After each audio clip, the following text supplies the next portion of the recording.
но се смята, че спътникът на Юпитер Европа има огромни морета под ледената си обвивка, а спътникът на Сатурн Енцелад е известен с водисти гейзери.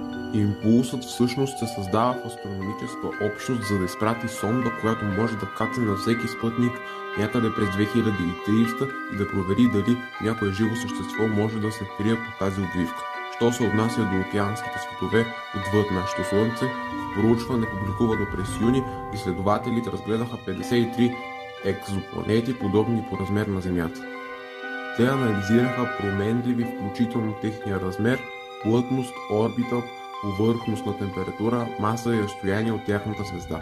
Учените заключват, че от 53-те приблизително една четвърт може да имат приливните условия да се считат за океански светове. Това предполага, че такива места могат да бъдат относително често срещани в галактиката.